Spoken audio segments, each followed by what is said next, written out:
Silence is a weapon most people don't understand. They underestimate its power, but it's the kind of power that doesn't shout. It doesn't need to. It works in stillness, cutting deeper than words ever could. Most people are terrified of silence. They scramble to fill it with noise, with excuses, with empty promises, thinking that will save them. But silence, it forces them to face themselves. And there's nothing more terrifying than that. You don't need to raise your voice to make a point. You don't need to prove you're stronger, louder, or smarter. Let them talk. Let them fumble over their words, trying to explain, trying to justify, trying to save face. All you have to do is listen. Not with approval, not with sympathy, just listen. That silence, that calm, it's not passivity. It's control.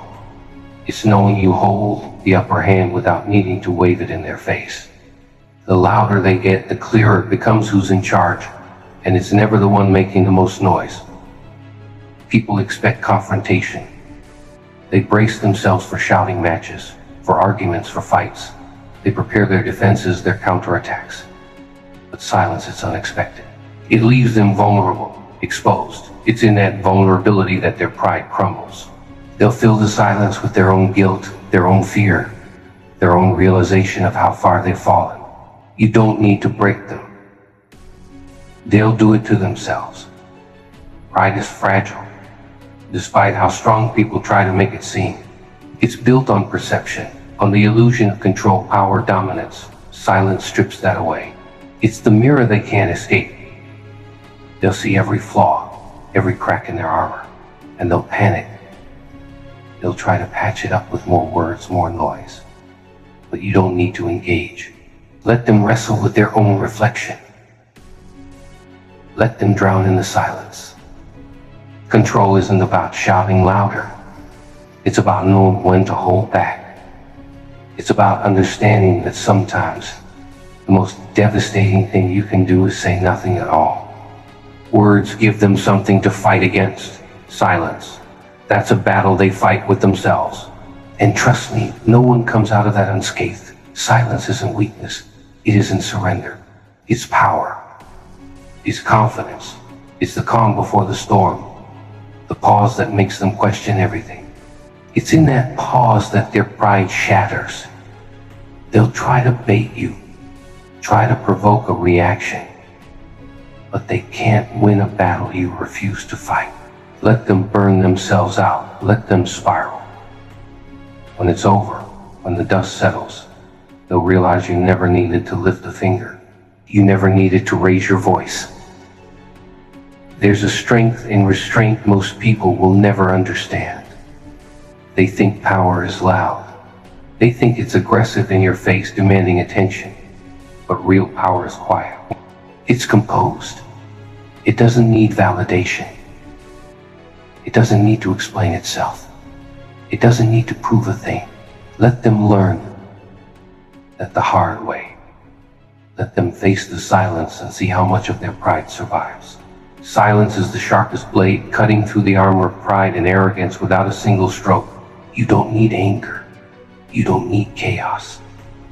No shouting, no raised fist, just the weight of stillness. It seeps into the room, heavy, unrelenting, and suffocating. People crumble under it. They're not used to it.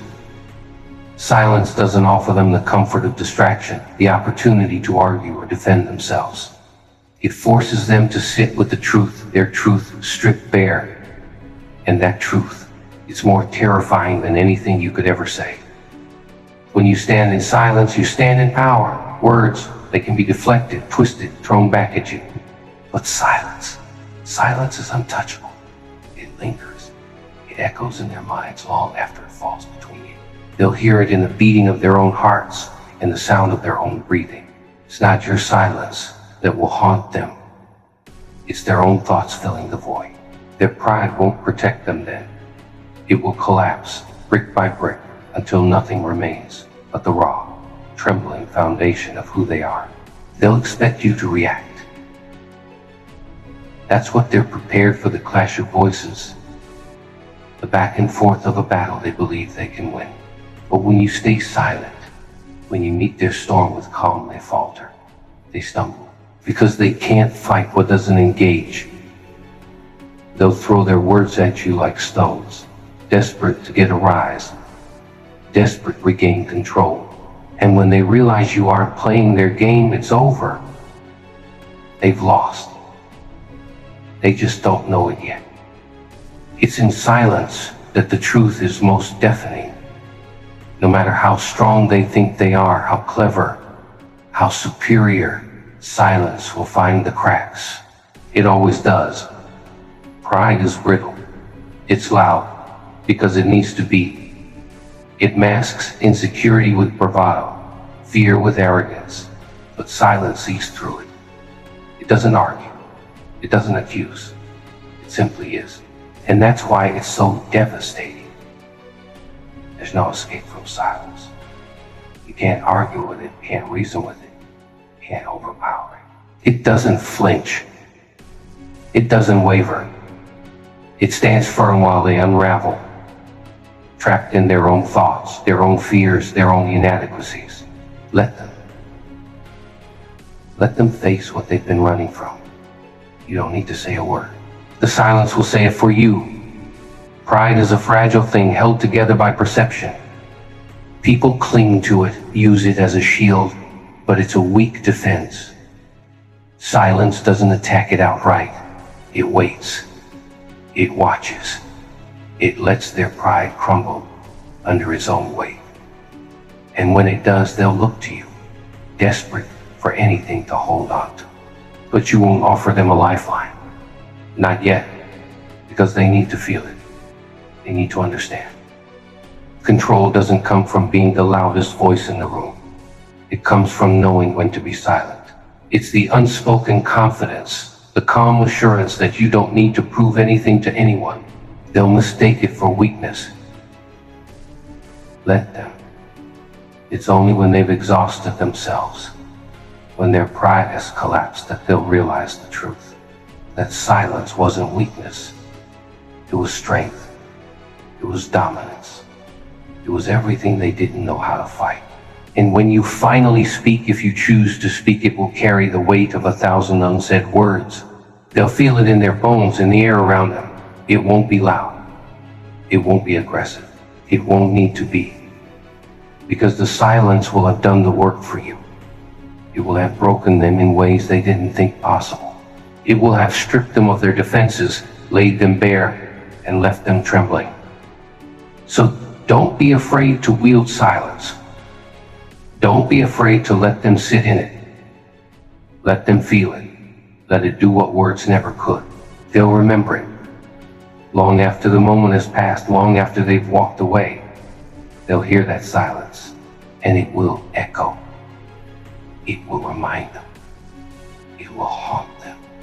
And they'll know deep down that it was never the words that broke them. It was the silence. Silence is the most dangerous weapon, not because of its presence, but because of what it forces upon its target. It's not loud, not frantic, not aggressive. No, silence is steady, unyielding, and profoundly unforgiving. It doesn't rush, it doesn't chase. It waits. And in that waiting, it strips away the layers of pride and pretense, reducing even the most arrogant to nothing but raw vulnerability.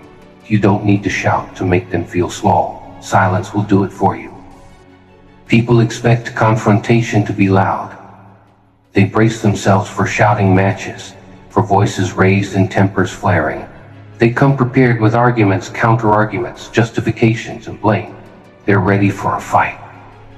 But when you don't give them that fight, when you greet their storm with silence, you dismantle their defenses without lifting a finger. Silence is disarming. It's unexpected. It's the mirror they never wanted to face, reflecting every flaw, every insecurity, every weakness they've worked so hard to hide. You see, words give them something to latch on to, something to argue against. Words offer a way out, but silence leaves them alone with their thoughts. And that is the cruelest place to be. It's in the stillness that their doubts creep in. It's in the quiet that their minds start to betray them. They'll replay their mistakes, their shortcomings over and over, searching for a way to justify themselves. But there's no justification in silence. There's no redemption in the void. There's only the truth, and the truth doesn't care about pride. Pride is loud because it has to be. It thrives on attention, on validation. It demands recognition, feeds on the illusion of power and control. But silence doesn't play that game. It doesn't feed the ego. It doesn't acknowledge the facade. Instead, it waits, patient and unyielding, as pride collapses under its own weight. They'll try to fill the silence with words, with excuses, with empty justifications, thinking they can overpower it. But you can't overpower silence. You can't fight something that refuses to engage. They'll call it cruel. They'll call it cold. But silence is neither. It's simply honest. It doesn't sugarcoat, doesn't manipulate, doesn't deceive. It just is. And that's what makes it so devastating. Control doesn't come from raising your voice or proving your point. Control comes from restraint, from the calm confidence that you don't need to justify yourself. You don't need to engage in their games. Let them rant. Let them argue. Let them try to provoke a reaction. And when they're done, when they've exhausted themselves trying to drag you into their chaos, all they'll find is silence. A silence that speaks louder than any words ever could. There's a discipline to silence, a strength that most people will never understand. They mistake it for weakness, for indifference, for a lack of courage. Let them believe what they want. Because the truth is, silence takes more courage than any argument, more strength than any shout. It requires you to stand firm, to resist the pull of their noise, to trust that silence will do what words cannot. And it will. It always does. Because silence doesn't just expose their weaknesses, it amplifies them. It takes their doubts, their fears, their insecurities, and magnifies them 1,000-fold. It turns their pride against them, makes it a weapon they wield against themselves. And as they unravel, as their confidence crumbles, they'll realize too late that the battle was never with you. It was with themselves. Pride isn't as strong as people think it is. It's a facade, a performance, a shield against the fear of inadequacy. But when silence enters the room, pride falters. It has nothing to cling to, nothing to hide behind. It's left exposed, naked, vulnerable. And in that vulnerability, it breaks. You don't need to rush this process. You don't need to force it. Let them wrestle with their own thoughts. Let them fill the silence with their noise, their excuses, their desperation. And when the noise fades, when they realize it has done nothing to move you, they'll feel the weight of your silence. It will crush them in ways they never thought possible. Because they'll understand, finally, that silence is not absence. Silence is presence. It is strength. It is truth. And when you finally choose to speak, if you choose to speak, it won't need to be loud. It won't need to be long. A single word, a single sentence will be enough. Because by then, the silence will have already done the work. It will have hollowed out their pride, dismantled their arrogance, and left them standing in the rubble of their own ego. And when all is said and done, when the dust has settled, and they're left with nothing but the weight of their own reflection, they'll remember. They'll remember that it wasn't anger that undid them, not fury or force, but the quiet that stripped them of their armor, the stillness that shattered their pride. And they'll realize too late that silence was never emptiness. It was everything they feared, everything they hid from, everything they couldn't escape. Because silence doesn't break you with noise.